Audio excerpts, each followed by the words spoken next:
ऐसे दिखते थे मेरे क्लाइंट जब वो मेरे पास आए थे ट्रेनिंग के लिए, अब वो फिलहाल ऐसे दिखते हैं। आपको फैट लूज करना हो, मसल बिल्ड करना हो, पर सबसे ज्यादा इश्यूज तब आता है जब भैया आप स्किनी फैट जोन में हो। ये काफी कॉम्प्लेक्स जोन है, यहाँ पे असल में करना क्या है यही इंसान को समझ में नहीं आता। इस वीडियो में मेरे भाइयों से मेरे हर एक भाई जो स्किनी फैट के सिचुएशन को झेल रहे हैं, जड़ से मिटाने वाले। क्या होगी डाइट प्लान, क्या होगी वर्कआउट प्लान, आपको कट करना है, बर्न करना है, आपको वेट ट्रेनिंग करनी है कि कार्डियो करना है। पर स्किनी फैट को रिजॉल्व करे उसके पहले हमें समझना होगा कि स्किनी फैट होता क्या है। फैट होता क्या, उसको समझना सबसे पहले जरूरी है। ये मेरे मित्र हैं धनंजय भाई, जिन्होंने जिम ज्वाइन किया है, करते रहते हैं, छोड़ते रहते हैं, पर इनकी बॉडी एग्जैक्ट ऐसी है जो आप लोगों को समझा पाए। अगर इनकी शरीर देखेंगे तो शरीर में मसल्स नहीं है और साथ में चर्बी भी है इनके शरीर। इनके पास ऑप्शन कट जाता है, मसल चौड़ी हो जाए, कुछ ऐसा हाथ वाथ दिखे तो इनका चर्बी और ज्यादा बढ़ जाएगा। और उसी टाइम पे अगर ये अपने फैट को बर्न करने जाएंगे कि भैया कैलोरीज को कम कर दो, भैया जितना भी मसल मास बचा हुआ, हड्डी केकड़ा जो भी दिख रहा है वो भी नहीं बचेगा। तो यही सबसे बड़ा इशू है स्किनी फैट मेरे भाइयों का। स्किनी फैट से सॉल्यूशन आपको 3 लेवल्स में मैं देने वाला, और हर लेवल को स्टेप बाय स्टेप फॉलो करना है। पहले लेवल 1 पूरा करिए, लेवल 2 करिए, फिर लेवल 3 पे जाइए। तो पहली चीज है वो आपकी है फूड एनवायरनमेंट। फूड एनवायरनमेंट क्या होता है भैया, आपको सिलेक्शन ऑफ फूड नहीं पता है, या तो आप बहुत ज्यादा जंक फूड खाते हो। फूड सिलेक्शन उससे बड़ा टॉपिक है। फूड सिलेक्शन मतलब कि भैया जाने अनजाने में भी आप लोग गलती कर रहे हो। आप बताइए, आप ब्रेड नहीं खाते, आके गोखले की वीडियो खोल लो, सिंगा की वीडियो खोल लो, हर एक यूट्यूबर जो मुझे पसंद आते हैं उनके हर एक वीडियो में भैया ब्रेड का यूज है।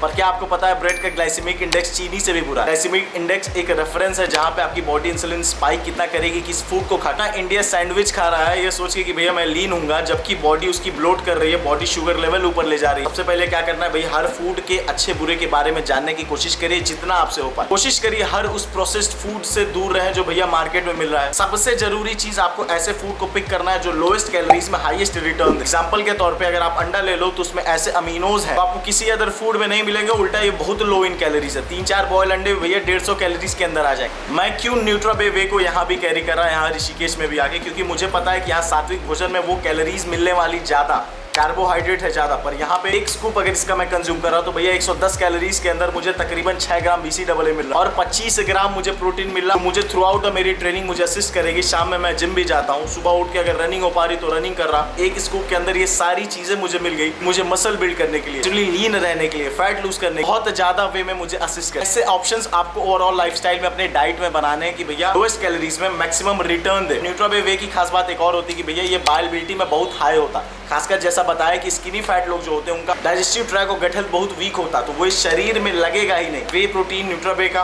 के बायोबिलिटी ऊपर है, इसलिए जितना कंज्यूम करोगे वो आपके शरीर में लगेगा और आपको अच्छी खासी ग्रोथ है। चेंज ऑफ सीनरी दिख रही तो भैया मैं ऋषिकेश में हूँ अपने योगा टीचर ट्रेनिंग के। जैसे ही लेवल 1 को आप क्लियर करो, जहाँ पे आपका ईटिंग एनवायरनमेंट ठीक हो जाए, एक एवरेज क्लीन डाइट कंज्यूम कर लो, आज स्टार्ट करना है लेवल 2। लेवल 2 में आपका प्रायर फोकस होने वाला आपके मसल मास और मेटाबॉलिक रेट। पर उसके पहले आपको समझना पड़ेगा कि स्किनी फैट से लेकर मस्कुलर बनने का ट्रांसफॉर्मेशन अगर आपको चाहिए तो आपको बॉडी रिकॉम्प ही करना पड़ेगा। 2 रीजन, हमें कोई भी कट या बल्क नहीं करना। कैलोरीज बढ़ाएंगे तो दिक्कत, कैलोरीज घटाएंगे तो हमें बॉडी रिकॉम करना है जहाँ पे फैट एक साथ लूज हो, साथ में मसल मास भी बढ़े। ये चीज क्या होती है कि अगर आपके स्किनी फैट वाले जोन में हो तो there is a high probability कि आपका मसल मास मेकिंग इंडेक्स जो है ना वो बहुत कम है कंपैरेटिवली किसी मीजोमॉर्फ से या मेरे जैसे अच्छे जेनेटिक्स वाले लोगों को। यही सेम चीज आपकी नहीं होगी, और जब तक आप इस चीज को रियलाइज नहीं करोगे कि आप कहाँ हो, आप अपने शरीर पे काम नहीं कर सकते। स्किनी फैट लोगों के साथ है क्योंकि मसल बाइंडिंग कैपेसिटी उतनी अच्छी नहीं हो सकता है आप 25 साल के, हो सकता है आप 18 साल के, हो सकता है आप 40 साल। अगर आप स्किनी फैट इश्यूज हैं दैट मींस कि आप अभी जिम को कभी उतना सीरियस लिए नहीं हो। तो आप जब भी जिम को सीरियस लोगे तो आपको न्यूबी गेन्स का बहुत ज्यादा फायदा मिलेगा। ये जो फेस बता रहा हूँ बॉडी रिकॉम्पोजिशन का, जो हो सकता है 4 से 5 महीने तक जाए, टू बी वेरी ऑनेस्ट, बहुत ताबड़तोड़ तेजी से आप मसल मास बना। करना कैसे, सबसे पहले तो अपने मेटाबॉलिक रेट पे ध्यान दीजिए। मेटाबॉलिक रेट क्या है, मैं सांस ले रहा हूँ, मेरे हार्ट बीट चल रही है, ये सारी चीजें भी कैलोरीज कंज्यूम करती हैं और इसे बेसल मेटाबॉलिक रेट कहते हैं, जो कि युवराज का करंटली 1600 कैलोरीज है। दैट मीन्स कि 1600 कैलोरीज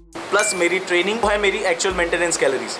बट स्टिल अगर आपको मेंटेनेंस निकालना है तो इस वीडियो को देख लीजिएगा, आप समझ जाओ। आप मेटाबॉलिक रेट को कैसे बढ़ा सकते हैं भैया, देखिए आप स्प्रिंटिंग कर सकते हो, अपने प्रोटीन के नंबर्स को बढ़ा सकते हो, अपनी स्लीप शेड्यूल को फिक्स कर सकते हो।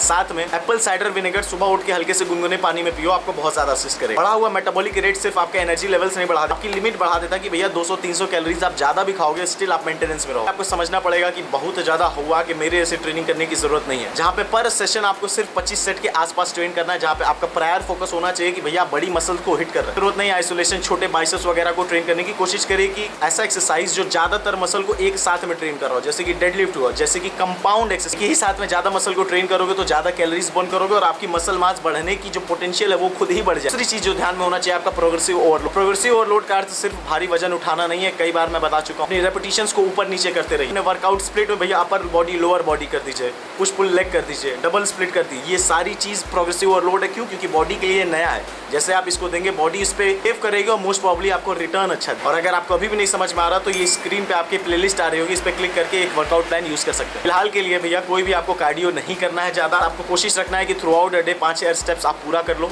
दैट्स अब वो भैया पोस्ट वेट ट्रेनिंग अगर पूरा करोगे तो ज्यादा बेहतर होगा। लेवल 3 सबसे इंपॉर्टेंट हो जाएगा क्योंकि वहीं पे सारी चीजें जो एक्चुअल वर्क करेंगे। असली गेम स्टार्ट होगा लेवल 3। यहाँ पे सबसे पहले आपको डाइट और वर्कआउट में मॉडिफिकेशन करना है। जहाँ पे डाइट में अगर बात करें तो आपको अपने मेंटेनेंस कैलोरीज अभी तक पता चल गई है, वहाँ से 3 लेयर में आपको कैलोरी डेफिसिट बनानी है 5-5%। एग्जाम्पल अगर आपकी डाइट 2000 कैलोरीज की है, आपके अगले 2 हफ्ते तक 5% कम करना है, दैट इज 1900 कैलोरी। हफ्ते खत्म होने बाद फिर से आपको 5% की डेफिसिट बनानी है जो होने वाली है तकरीबन 90। तीसरे से चौथे हफ्ते तक आपकी डाइट तकरीबन हो जाएगी 1810। ऐसे ही करके एक और 5% का डेफिसिट लेना है और ऐसे 3 लेयर में आपको 6 हफ्ते निपटाना है। और इन्हीं लेयर के साथ ही साथ अपने वर्कआउट में भी मॉडिफिकेशन करना है। अगर आप 25 सेट के आसपास कर रहे थे तो तकरीबन 30-32 पे जाना है। टोटली डिपेंड करेगा कि भैया आपकी स्ट्रेंथ कितनी बड़ी है, आपकी मसल मास आपको कितना बेहतर फील हो रहा है कि बढ़ रहा है। अगर आपको लग रहा है कि आप अच्छा चल रहे हो 30 के ऊपर सेट्स ले जाओ। बस एक चीज आपको ध्यान देनी पड़ेगी कि भैया कंपाउंड एक्सरसाइजेस को पहले परफॉर्म करना है और उन एक्सरसाइजेस को कोशिश करनी है कम रेप में हैवी लिफ्ट दो। मान लीजिए अगर आप 6 से 7 एक्सरसाइजेस चुन रहे हो 30 सेट करने के लिए, तो पहले 2 से 3 एक्सरसाइजेस कंपाउंड रखो, जहां 5 सेट 6 सेट करो, पर सिर्फ 6 से 7 ही रेप को टारगेट करो ताकि हैवी से हैवी लिफ्ट कर पाओ।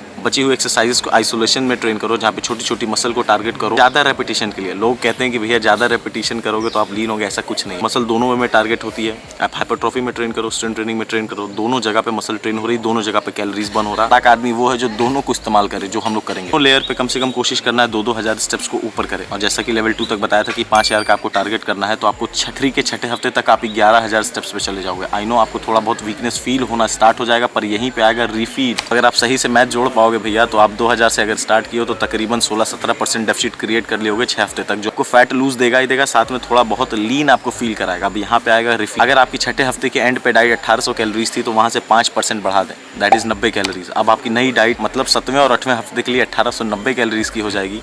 फिर उसे 5% और बढ़ा दे, जहाँ पे तकरीबन 2000 कैलोरीज छू जाएगी। ये 4 हफ्ते का रिफीड है 2 लेयर में, जहाँ 5-5% बढ़ाना। इसका फायदा क्या है? आप वीकनेस फील कर रहे थे, वो वीकनेस फील नहीं होगी, उल्टा स्ट्रेंथ बढ़ जाएगी, कॉन्फिडेंस बढ़ जाएगा, मेटाबॉलिक रेट बढ़ जाएगा। इस तरीके से कैलकुलेट कर रहे हो तो आप स्टिल आप कैलोरी डेफिसिट में ही हो, पर आपकी स्ट्रेंथ भी ऊपर है, आपके एनर्जी लेवल्स भी ऊपर चले गए हैं, मसल फ्रेश फील हो रही है, बॉडी पूरे कंफर्ट जोन में है। कोई भी ऐसा नुकसान नहीं होगा जो डेफिसिट का आता है। इसी वजह से ये करना क्यों जरूरी है? क्योंकि भैया स्किनी फैट लोगों को फैट भी लूज करना है, स्ट्रेंथ भी बरकरार रखनी है और इंटरनल हार्मोन्स को भी मैनेज करना है, जो कि बार डेफिसिट करने में बड़ा नुकसान हो जाएगा देना है। तो ये टोटल प्रोसेस तकरीबन 14 हफ्तों का हो गया, जहाँ पे अंत में आप डेफिसिट में रहोगे, अच्छे खासे मसल मास पे रहोगे, अच्छे खासे स्ट्रेंथ पे। बट जर्नी यही नहीं एंड होगी, आप यही चीज फिर से करनी होगी आगे प्रोसीड करने के लिए। अगर आपको ज्यादा मसल मास चाहिए, ज्यादा स्ट्रेंथ चाहिए, क्योंकि कोई भी इंसान थोड़ा गेन करने के बाद वहाँ रुकना नहीं चाहता। चलिए, अगर ऐसी कोई चीज है आपकी बॉडी से रिलेटेड जो ना समझ में आई हो तो भैया कमेंट बॉक्स में डालना, मैं उसी में सारी चीजें आपके शरीर के हिसाब से समझा दूंगा। पर अपने शरीर के बारे में भी थोड़ा डाटा लिख देना कि भैया क्या उम्र है, क्या वेट है, क्या एक्सपीरियंस है। मिलते हैं अगली वीडियो में कुछ नई इन्फॉर्मेशन के साथ।